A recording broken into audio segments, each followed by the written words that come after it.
সুপ্রিয় শিক্ষার্থী, আজকে আমরা তৎপুরুষ সমাস নিয়ে আলোচনা করব। বিগত ক্লাসে আমরা সমাস নিয়ে আলোচনা করেছি সংক্ষেপে, কিন্তু সমাসের গুরুত্বপূর্ণ বিষয়গুলো নিয়ে আমরা আলোচনা করেছিলাম। এখন আমি ধারাবাহিকভাবে প্রতিটা সমাস নিয়ে আলাদা আলাদাভাবে আলোচনা করব। সেই ধারাবাহিকতায় আজকে আমি শুরু করছি তৎপুরুষ সমাস নিয়ে আলোচনা। তৎপুরুষ সমাসের যে প্রকারভেদ রয়েছে সেই প্রকারভেদ নিয়ে আজকের ভিডিওতে আমি সম্পূর্ণভাবে আলোচনা করব। আশা রাখি তোমরা ধৈর্য সহকারে ভিডিওটা দেখবে। চলো আজকে আর কথা না বাড়িয়ে আমরা সরাসরি ক্লাসে চলে যাই। যে তৎপুরুষ সমাস কি সমাস? তৎপুরুষ সমাস হচ্ছে পদ, পরপদ, প্রধান সমাস। মানে তৎপুরুষ সমাসে পরপদের অর্থকেই প্রাধান্য দেওয়া হয়ে থাকে, আর পূর্বপদের কি হয়? বিভক্তি লোপ পায়। বিভক্তি লোপে সমস্ত পদটা গঠিত হয়।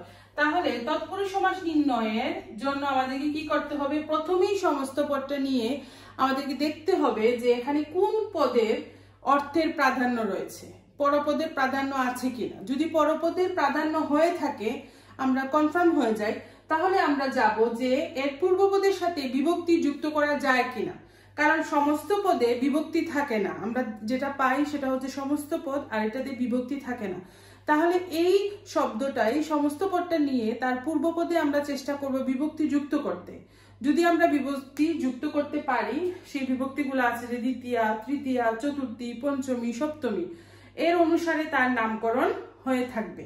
এবং এই বিভক্তি ছাড়াও কিছু সমাস রয়েছে তৎপুরুষ সমাসের, যে দ্বিতীয়া বিভক্তি, দ্বিতীয়া তৎপুরুষ সমাস, তৃতীয়া তৎপুরুষ সমাস, চতুর্থী, পঞ্চমী, ষষ্ঠী, সপ্তমী, তারপরে হচ্ছে নয় তৎপুরুষ সমাস, উপপদ তৎপুরুষ সমাস এবং অলুক তৎপুরুষ সমাস।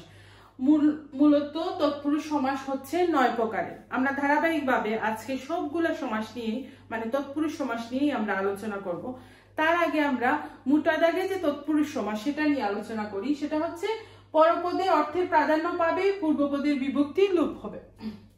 এখানে আমি উদাহরণ লিখেছি, ছায়া শীতল। ছায়া শীতল কি হবে? ছায়া দ্বারা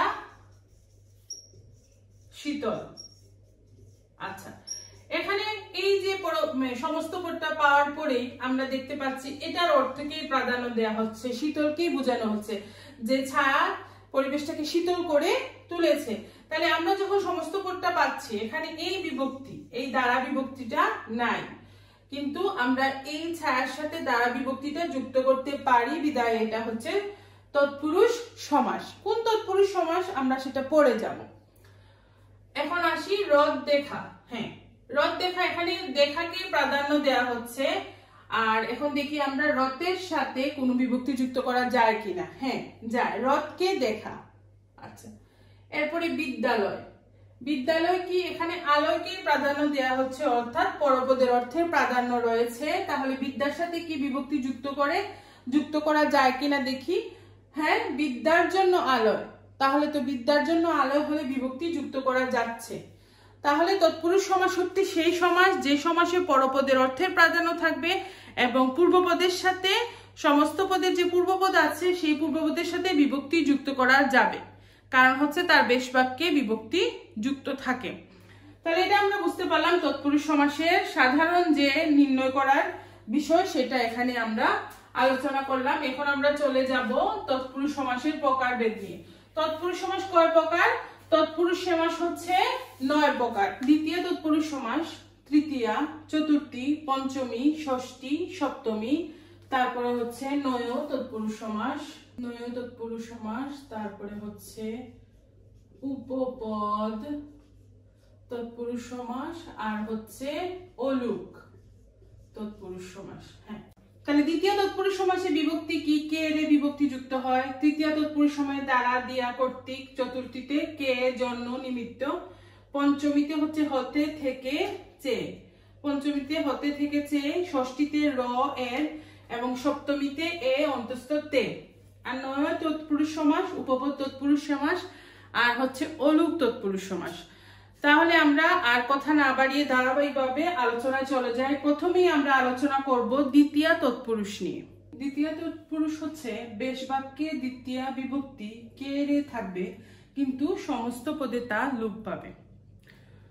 আমরা আসলে পাই সমস্ত পদ, আমরা কোনো বেশ বাক্য পাই না। এই যে আমি একটা সমস্ত পদ লিখলাম, কলা বেচা, এরকম একটা সমস্ত পদ দিয়ে আমাদেরকে বলা হবে সেটার সমাস নির্ণয় করার জন্য। তাহলে আমরা দেখতে পাচ্ছি বেশ বাক্যে দ্বিতীয় বিভক্তি থাকবে, যে দ্বিতীয় তৎপুরুষ সমাস সেখানে দ্বিতীয় বিভক্তি থাকবে বেশ বাক্যে, কিন্তু সমস্ত পদে তা থাকবে না। তো এখানে এটা কি দ্বিতীয় তৎপুরুষ সমাস সেটা নির্ণয় করার জন্য প্রথমেই আমাদেরকে যেটা করতে হবে সেটা হচ্ছে যে দেখতে হবে এটা পরপদ প্রধান কিনা। দেখে ফেলি আমরা জানি এটা এই অংশ হচ্ছে কলা হচ্ছে পূর্বপদ আর বেচা হচ্ছে পরপদ। তাহলে কলা বেচা দ্বারা কি বোঝানো হচ্ছে? বেচা বিক্রি করাকেই তো বোঝানো হচ্ছে, কলা বিক্রি করা হচ্ছে, তাহলে এখানে পরপদ প্রধান। এখন আমরা দেখব যে কলা পূর্বপদ এর সাথে বিভক্তি যুক্ত করা যায় কিনা। দেখি তো কি বিভক্তি যুক্ত করা যায়। যেহেতু কলা বেচা, যে কলাকে বেচা, হ্যাঁ সম্ভব, সেটা দ্বিতীয় বিভক্তি কে রে, এখানে কে যুক্ত হয়েছে, কলাকে বেচা।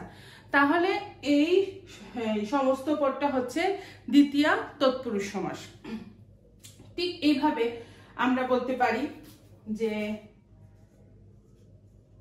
দেশ ভঙ্গ, ঠিক আছে, দেশভঙ্গ। এখানেও আমরা দেখতে পাচ্ছি যে পরপদের অর্থে প্রাধান্য রয়েছে। এখন দেখে ফেলি যে পূর্বপদের সাথে আমরা কোন বিভক্তি যুক্ত করতে পারি। দেশভঙ্গ, দেশকে ভঙ্গ, তাহলে এখানে দ্বিতীয় বিভক্তি যুক্ত হচ্ছে, অতএব এটা দ্বিতীয় তৎপুরুষ সমাস। এটা হচ্ছে একটা সহজ টেকনিক যার মাধ্যমে আমরা দ্বিতীয় তৎপুরুষ সমাস নির্ণয় করতে পারি। এছাড়াও আরো কিছু টেকনিক রয়েছে, যেটা এই যে সমস্ত পদের শেষে প্রাপ্ত, পণ্য, গত, আশ্রিত, অতীত থাকলেই তা দ্বিতীয় তৎপুরুষ হয়ে থাকে। কি হয়, আমরা তো সমস্ত পদ পাই, আমাদেরকে একটা সমস্ত পদ দেয়া হয়, তারপরে বলা হয় এখান থেকে সমাস নির্ণয় করার জন্য। তাই সমস্ত পদে যদি প্রাপ্ত লেখা থাকে, পণ্য, গত, তারপরে হচ্ছে আশ্রিত, অতীত ইত্যাদি যদি থাকে, তাহলে ধরে নিতে হবে সেটা দ্বিতীয় তৎপুরুষ সমাস। আমি উদাহরণ লিখেছি এখানে, দেখো, অবসর প্রাপ্ত, অবসরকে প্রাপ্ত কিংবা বিপদাপন্ন, এখানে পণ্য যুক্ত আছে, অতএব এটা দ্বিতীয় তৎপুরুষ সমাস। পুঁথিগত, চরণাশ্রিত, দুঃখাতীত, এগুলা হচ্ছে দ্বিতীয় তৎপুরুষ সমাস। দুঃখকে অতীত, চরণকে আশ্রিত, পুঁথিকে গত। আচ্ছা, সময়ের ব্যাপ্তি বুঝালে তা দ্বিতীয় তৎপুরুষ সমাস হয়। যে সমস্ত পদে সময়ের ব্যাপ্তি বোঝানো হয় সেই সমস্ত পদ হবে দ্বিতীয় তৎপুরুষ সমাস। যেমন চিরসুখী, চিরসুখী এটার বেশ বাক্য হবে চিরকাল ব্যাপিয়া সুখী। তারপরে হচ্ছে চিরকুমারী, এখানে সময়ের ব্যাপ্তি বোঝানো হচ্ছে, তাই এগুলা হচ্ছে দ্বিতীয় তৎপুরুষ সমাস। এখন আমরা আসি 3 নাম্বার যে টেকনিক, সমস্ত পদের ধারা কাজ বুঝালে তা দ্বিতীয় তৎপুরুষ সমাস হয়। ঘর সাজানো, ঘরকে সাজানো, এখানে একটা কাজ করাকে বোঝানো হচ্ছে। কিংবা যদি বলা হয় ডাক বাজানো, ঠিক আছে, এটার দ্বারাও কিন্তু কাজকে বোঝানো হচ্ছে। তাহলে আমরা পেলাম যে খুব সহজে দ্বিতীয় তৎপুরুষ সমাস নির্ণয়ের টেকনিক হচ্ছে, আমরা প্রথমেই জেনে নিব কোন দ্বিতীয় বিভক্তিটা কি। সবাই জানি আমরা কে রে, এবং এটা হচ্ছে সমস্ত পদে থাকবে না, বেশ বাক্যে দিতে হবে। আচ্ছা, এরপরে হচ্ছে যে সমস্ত পদের শেষে প্রাপ্ত, পণ্যগত, আশ্রিত, অতীত ইত্যাদি শব্দ যুক্ত থাকবে, নির্দ্বিধায় সেই শব্দগুলো হবে, সেই সমস্ত পদগুলো হবে দ্বিতীয় তৎপুরুষ সমাস। এরপরে আসি যে সময়ের ব্যাপ্তি যদি বোঝানো হয় যে সমস্ত পদে, সেটাও দ্বিতীয় তৎপুরুষ সমাস। তারপরে সমস্ত পদে যে সমস্ত পদের দ্বারা কাজ করাকে বোঝানো হয় থাকে, সেটাও হবে দ্বিতীয় তৎপুরুষ সমাস। এবার আসি আমরা তৃতীয় তৎপুরুষ সমাসে, যে বেশ বাক্যে তৃতীয় বিভক্তি দ্বারা দিয়া কর্তৃক থাকবে, কিন্তু সমস্ত পদে তা লোপ পাবে। আমাদের কাছে আসে সমস্ত পদ, সমস্ত পদের মধ্যে এই বিভক্তির চিহ্নটা থাকবে না। তাহলে কি করতে হবে, আমাদেরকে আগে দেখতে হবে এটা পরপদ প্রধান কিনা। যদি পরপদ প্রধান হয়ে থাকে তাহলে আমরা এই শব্দটার সাথে বিভক্তি যুক্ত করার চেষ্টা করব। যদি আমরা চেষ্টা করে একেবারে দ্বিতীয় থেকে সপ্তমী পর্যন্ত বিভক্তি আমরা যুক্ত করার চেষ্টা করব, যেটা যুক্ত হবে সেই অনুযায়ী কিন্তু তৎপুরুষ নির্ধারিত হবে। আমি একটা শব্দ লিখলাম মন গড়া, আচ্ছা, এখানে দেখি আমরা যে পরপদ প্রধান কিনা। হ্যাঁ, মন গড়া পরপদ প্রধান। তাহলে এখন দেখবো আমরা এই যে মন পূর্বপদের সাথে কোন বিভক্তি যুক্ত হয়। মন দ্বারা গড়া কিংবা মন দিয়ে গড়া, মন গড়া, তাহলে এটা তৃতীয় তৎপুরুষ সমাস। ঠিক এইভাবে আমরা লিখতে পারি অর্থ সাহায্য, অর্থ দ্বারা সাহায্য। ঠিক এইভাবে আমরা তৃতীয় তৎপুরুষ নির্ণয় করতে পারি। আর কিছু টেকনিক আছে, সহজ টেকনিক, সেটা হচ্ছে এই যে কিছু শব্দ আছে উন, হীন, শূন্য, এই শব্দগুলো যদি কোনো সমস্ত পদের শেষে থাকে তাহলে কোনো ধরনের চিন্তা না করেই ভাবতে হবে এটা হচ্ছে তৃতীয় তৎপুরুষ সমাস।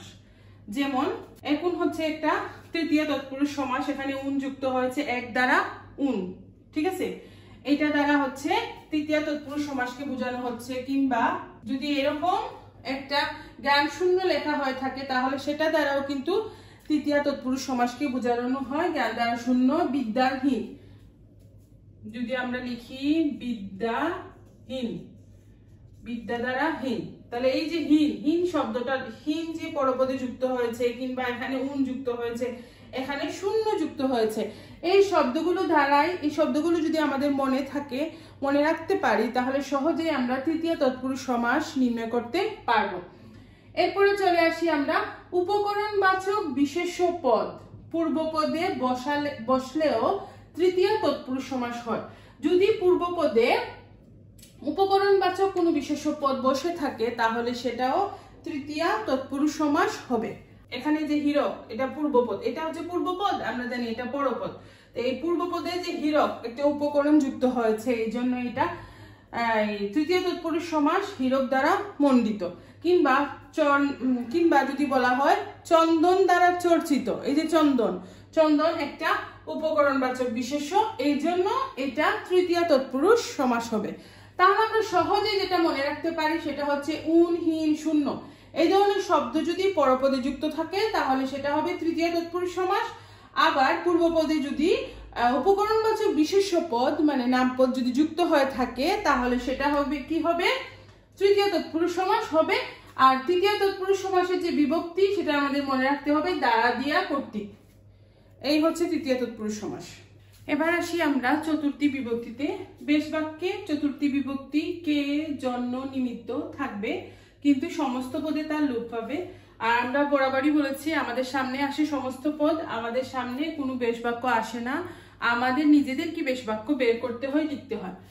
এখন অনেকের কাছে একটা প্রশ্ন থাকে যে দ্বিতীয় তৎপুরুষের সাথে চতুর্থী তৎপুরুষের পার্থক্য কি? পার্থক্য খুবই সহজ। এখানে জন্য বা নিমিত্তই বোঝানো হবে, জন্য নিমিত্ত একই কথা, জন্য নিমিত্ত বোঝানো হবে। এটা আমাদেরকে সমস্ত পদ দেখেই নির্ধারণ করতে হবে। যেমন খাদ্য ভাণ্ডার, এই ভাণ্ডার অবশ্যই পরপদ প্রধান হবে যেহেতু তৎপুরুষ সমাস। কিসের জন্য ভাণ্ডার? খাদ্যের জন্য ভাণ্ডার, তাহলে খাদ্যের জন্য ভাণ্ডার হচ্ছে খাদ্য ভাণ্ডার। এখন ধরো আমি আরেকটা লিখছি যে বিয়ে পাগল, কিসের জন্য পাগল? বিয়ের জন্য পাগল, ঠিক আছে। এখানে জন্য নিমিত্ত অর্থে সেটা বসছে এবং এটাই চতুর্থী এবং দ্বিতীয় তৎপুরুষ সমাসের মধ্যে আলাদা হওয়ার যে বিষয় সেটা। আচ্ছা, আরেকটা সহজ টেকনিক হচ্ছে সমস্ত পদের দ্বারা যদি এমন বোঝায় যে পরপদ পূর্বপদের জন্য, তাহলে চতুর্থী তৎপুরুষ সমাস হয়। যেমন আমি উদাহরণ দিচ্ছি, এটাই সহজ একটা টেকনিক। রান্নাঘর, রান্নাঘর কিসের জন্য ঘর? এখানে বলা হচ্ছে কি পরপদ পূর্বপদের জন্য, এটা হচ্ছে তো পরপদ। এই পরপদ কিসের, এই ঘরটা কিসের জন্য? পূর্বপদের জন্য, রান্নার জন্য, রান্নার জন্যই রান্নাঘর, ঠিক আছে। এখানে হচ্ছে পরপদটা হচ্ছে কেদারা, কেদারাটা কিসের জন্য? আরামের জন্য। যদি আমরা স্মরণ রাখি তাহলে খুব সহজেই চতুর্থী তৎপুরুষ সমাস আমাদের নির্ণয় করা সহজ হয়ে যাবে যে পরপদ হচ্ছে পূর্বপদের জন্য। এই টেকনিকটা যদি তোমরা ফলো করো তাহলে পারবে। এবার আসি আমরা পঞ্চমী তৎপুরুষ সমাসে। পঞ্চমী তৎপুরুষ সমাসের বেশ বাক্যের মধ্যে হতে থেকে চেয়ে যুক্ত হবে, সমস্ত পদে থাকবে না। সমস্ত পদ দেখে তৎপুরুষ সমাস নির্ণয় করে আমরা কোন বিভক্তি যুক্ত হতে পারে সেটা আগে আইডেন্টিফাই করে আমরা বিভক্তি যুক্ত করব। এবং অবশ্যই হতে থেকে চেয়ে এই তিনটা বিভক্তি যুক্ত হবে পঞ্চমীতে, পঞ্চমী তৎপুরুষ সমাসে। আচ্ছা, এটা নির্ণয় করার একটা সহজ টেকনিক হচ্ছে এই যে চ্যুত, জাত, আগত, ভীত, গৃহীত, মুক্ত, বিরত, উত্তীর্ণ, পালানো, ভ্রষ্ট ইত্যাদি শব্দ যদি যুক্ত থাকে, এইগুলা যদি যুক্ত থাকে তাহলে হচ্ছে সেটা সমস্ত পদটা দেখেই আমরা বুঝে নিব এটা হচ্ছে পঞ্চমী তৎপুরুষ সমাস। কারণ এটা সহজ, এই জন্য এটা সমস্ত পদে এই শব্দগুলা যুক্ত থাকবে। আর এগুলো যদি আমাদের মনে থাকে তাহলে আমরা খুব সহজে পঞ্চমী তৎপুরুষ সমাস নির্ণয় করতে পারবো। আর বিভক্তিতে আমরা যুক্ত করব হতে, থেকেছে। আচ্ছা, এই যে আমি একটা লিখেছি পরাণ প্রিয়, পরাণের চেয়ে প্রিয়। জেল মুক্ত, জেল থেকে মুক্ত, এই মুক্ত দেখেই আমরা মনে করে ফেলছি কি এই যে এখানে মুক্ত আছে। দেশ পলাতক, দেশ থেকে পলাতক, এই যে পলাতক, পলাতক দেখেই মনে করতে পারি পঞ্চমী তৎপুরুষ সমাস। পদচ্যুত, এই যে চ্যুত, পদ থেকে চ্যুত, এই চ্যুত দিয়েই আমরা বুঝতে পারি পঞ্চমী তৎপুরুষ সমাস। ঠিক আছে, এখানে আমি লিখেছি বিলাত ফেরত, এটা খুবই সহজ, আমরা জানি যে বিলাত থেকে ফেরত। তাহলে প্রথমে আমরা একটা সমস্ত পদ দেখব, দেখার পরে সেটা তো পরপদ নির্ভর যখন হয় তখন আমরা বিভক্তি যোগ করার চেষ্টা করব কোন বিভক্তিটা যুক্ত হয়। যদি পঞ্চমী বিভক্তি যুক্ত হয় তাহলে এটা পঞ্চমী তৎপুরুষ সমাস, আর যদি অন্য বিভক্তি যুক্ত হয় তাহলে অন্য সমাস। ষষ্ঠী তৎপুরুষ সমাসে ষষ্ঠী বিভক্তি হচ্ছে র এর, আমরা সমস্ত পদ দেখে তৎপুরুষ সমাস নির্ণয় করে বিভক্তি যুক্ত করব র এর। এটার আরেকটা বিষয় হচ্ছে যে সমস্ত পদের মধ্যে যে পূর্বপদ এবং পরপদ থাকে এর মধ্যে যদি একটা যৌক্তিক সম্পর্ক থাকে তবে তাকে ষষ্ঠী মানে সমস্ত পদটি ষষ্ঠী তৎপুরুষ সমাস হয়ে থাকে। এটা আমরা চিন্তা করতে পারি। তার চেয়েও আমি যেটা বলবো যে সহজ টেকনিক হচ্ছে সমস্ত পদটা হাতে নিয়েই, সবগুলা তৎপুরুষ সমাসের ক্ষেত্রে হাতে নিয়েই আমাদেরকে দেখতে হবে এটা পরপদ প্রধান কিনা। যদি পরপদ প্রধান হয় তাহলে একেবারে দ্বিতীয়া থেকে সপ্তমী পর্যন্ত যে বিভক্তিগুলা আছে সেই বিভক্তিগুলা একটু এড করার চেষ্টা করব, যেটাই এড হবে সেটাই এখানে বসবে। আচ্ছা, আর যে আসি লিখলাম আমি রাষ্ট্রপতি, তাহলে রাষ্ট্রপতি, রাষ্ট্রের প্রতি, রাষ্ট্র এবং প্রতির মধ্যে একটা যৌক্তিক কম্বিনেশন আছে, লজিক্যাল কম্বিনেশন আছে, এটাও ধরতে পারো তোমরা এই প্রক্রিয়ায়। তারপরে হচ্ছে মৌচাক, কিসের চাক? মৌয়ের চাক। রণকৌশল, রণের কৌশল, ঠিক আছে, মৌয়ের চাক। এই হচ্ছে ষষ্ঠী তৎপুরুষ সমাস। মনে রাখতে হবে ষষ্ঠী বিভক্তি হচ্ছে র এর এবং তৎপুরুষ সমাস পরপদ প্রধান, পরপদ। এবার আসি সপ্তমী তৎপুরুষ সমাসে। সপ্তমী তৎপুরুষ সমাসে বিভক্তি হচ্ছে এই অন্তস্থ তে এতে। এটা একটা টেকনিক হচ্ছে পূর্বপদকে ধরো আমি লিখছি রাত কানা, এখানে এটা তো পূর্বপদ, এটা পরপদ। পূর্বপদকে যদি প্রশ্ন করা হয় কখন, কখন কিংবা কিসে কিংবা কিভাবে, এটা দ্বারা যদি পূর্বপদকে প্রশ্ন করা হয় তখন উত্তর পাওয়া গেলে সেটা হচ্ছে সপ্তমী তৎপুরুষ সমাস, যে রাত কানা, কখন কানা, রাতে কানা। কিংবা যদি বলা হয়ে থাকে তৃষ্ণার্ত, কিসে আর্ত? তৃষ্ণায় আর্ত। এই টেকনিকেও কিন্তু সপ্তমী তৎপুরুষ সমাস নির্ণয় করা যায়। কিভাবে? যে প্রথম অংশ পূর্বপদকে পূর্বপদের সাথে যদি কখন, কিসে, কিভাবে যুক্ত করে প্রশ্ন করা হয় সে আনসার পাওয়া গেলে সেটা হচ্ছে সপ্তমী তৎপুরুষ সমাস। তাহলে সপ্তমী বিভক্তিটা কি? এ অন্তস্থ তে এতে, এই বিভক্তিগুলো যুক্ত থাকবে সপ্তমী তৎপুরুষ সমাসে। এবং যদি আমরা এই যে পূর্বপদের সাথে কখন, কিসে, কিভাবে মিলিয়ে প্রশ্ন করে আনসার পেয়ে যাই তখনও সপ্তমী তৎপুরুষ সমাস হয়। আচ্ছা, এখন আসি আমরা নয় তৎপুরুষ সমাস নিয়ে। নয় তৎপুরুষ সমাসে বেশ বাক্যের পূর্বে নাবাচক শব্দ বসে যে তৎপুরুষ সমাস গঠিত হয় তাকে নয় তৎপুরুষ সমাস বলা হয়ে থাকে। স্বাভাবিকভাবে প্রশ্ন, আমরা যে শব্দটা পেয়ে থাকি সেটা বেশ বাক্য না, সেটা সমস্ত পদ, তাহলে আমরা সমস্ত পদ থেকে কিভাবে আলাদা করব? এটা আমাদেরকে এগুলো এক্সারসাইজ করতে করতে আমাদেরকে অভ্যস্ত হতে হবে। চেনা, অচেনা, পরপদ প্রধান, তাহলে এখানে অচেনা দ্বারা কি বোঝানো হচ্ছে? নয় চেনা। ঠিক এভাবে অনেক, নয় এক, অনধিক, নয় অধিক।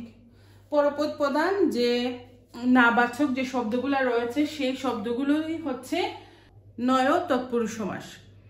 আমাদেরকে আসলে সমস্ত পদ দেখে এটা আইডেন্টিফাই করতে হবে। আর নয় তৎপুরুষ সমাসের বেশ বাক্যে প্রথমে নাবাচক শব্দ যুক্ত হয়। তৎপুরুষ সমাসের মধ্যে যে সমাসটা নিয়ে সবার মধ্যে একটা ভীতি কাজ করে সেটা হচ্ছে উপপদ তৎপুরুষ সমাস। উপপদ তৎপুরুষ সমাস নিয়ে ভীতির একটা কারণ আছে। সেই কারণটা হচ্ছে কি, এর যে সংজ্ঞাটা বইয়ের মধ্যে আছে যে কৃদন্ত পদের সাথে উপপদের যে সমাস হয় সেটাই হচ্ছে উপপদ তৎপুরুষ সমাস। এই সংজ্ঞাটা বুঝতে গিয়ে অনেকে সমস্যা হয়, এই জন্য দেখা যায় যে উপপদ তৎপুরুষ সমাসটা বোঝা হয় না, কঠিন মনে হয়। আমি আজকে আর সংজ্ঞার দিকে যাব না, আমি সহজ একটা টেকনিকের দিকে যাব। সেই টেকনিকটা হচ্ছে কি, যত প্রকারের এক কথায় প্রকাশ আছে, এক কথায় প্রকাশগুলোই হচ্ছে উপপদ তৎপুরুষ সমাস। যেমন আমি এখানে লিখেছি সত্যবাদী, সত্য বলে যে সত্যবাদী, মৃত্যুকে জয় করেছে যে মৃত্যুঞ্জয়, মধু করে যে মধুকর, জলে চড়ে যে জলচর, আকাশে চড়ে যে খেচর। এই শব্দগুলাই হচ্ছে উপপদ তৎপুরুষ সমাস, কারণ এগুলা এক কথায় প্রকাশ। যে সমস্ত পদকে এক কথায় প্রকাশ করা যায় সেটাই হচ্ছে উপপদ তৎপুরুষ সমাস। আরেকটা টেকনিক আছে, সেটা হচ্ছে যদি দেখা যায় শব্দের শেষে একটি ক্রিয়াবাচক শব্দ রয়েছে, কি রয়েছে, ক্রিয়াবাচক শব্দ রয়েছে, তাহলে সেটি উপপদ তৎপুরুষ সমাস। যদি আমরা এই দুইটা কৌশল যদি আমরা ফলো করে থাকি, তাহলে সহজেই উপপদ তৎপুরুষ সমাসটা মনে রাখতে পারবো। এটার আমি উদাহরণ দিচ্ছি, ধামা ধরা। তো এটা উপপদ তৎপুরুষ সমাস আসে। ধরা তো একটা কাজকে বোঝানো হচ্ছে। কিংবা যদি বলা হয় এরকম যে ছা পুষা দ্বারা তো একটা কাজকে বোঝানো হচ্ছে। আমি যদি বলি যে পাতা চাটা, এই যে চাটাও কিন্তু একটা কাজ। এই ধরনের শব্দের শেষে ধরা, পুষা, চাটা, এই যে ক্রিয়াবাচক শব্দ রয়েছে, এই জন্য সেটা উপপদ তৎপুরুষ সমাস। এবার আসি আমরা সর্বশেষ তৎপুরুষ সমাস, অলুক তৎপুরুষ সমাস। অলুক তৎপুরুষ সমাস হচ্ছে বেশ বাক্যের বিভক্তি লোপ না পেয়েই হচ্ছে সমস্ত পদটা গঠিত হয়। যে মামার বাড়ি, এটা মামার বাড়ি থাকবে। সাপে কাটা, খবরের কাগজ, সমস্ত পদ যা বেশ বাক্যই তা। তবে এত সহজ না কেন? প্রথমে এই ধরনের শব্দ বেশ বাক্য আমরা পেলে আমরা প্রথম যে কাজটা করতে হবে, আমরা দেখতে হবে এটা পরপদের অর্থকে প্রাধান্য দিচ্ছে কিনা। পরপদের অর্থ যদি প্রাধান্য দেয়, তারপরে আমরা যদি দেখি যে আসলে এটা অলুক, তাহলে এটা অলুক তৎপুরুষ সমাস হচ্ছে। এই বিষয় যে বেশ বাক্যের বিভক্তি এখানে লোপ পাবে না, সমস্ত পদে বিভক্তিটা থেকে যাবে। এ হচ্ছে অলুক তৎপুরুষ সমাস। এই ভিডিওটা যদি তোমাদের আপনাদের কাজে লাগে, তাহলে হচ্ছে আমি খুব বেশি আনন্দিত হব আর আমার পরিশ্রমটা কাজে লাগবে। এই ভিডিওটা যদি পছন্দ হয়ে থাকে, তাহলে আমি সবার কাছে আহ্বান জানাবো আমার চ্যানেলটি যেন সবাই সাবস্ক্রাইব করেন এবং বেল আইকনটা যেন চাপ দিয়ে রাখেন পরবর্তী যে ক্লাস, সেই ক্লাসটা পাওয়ার জন্য। আজ এই পর্যন্ত, সবাই ভালো থাকবেন, সুস্থ থাকবেন। দেখা হবে অন্য একটা ক্লাসে।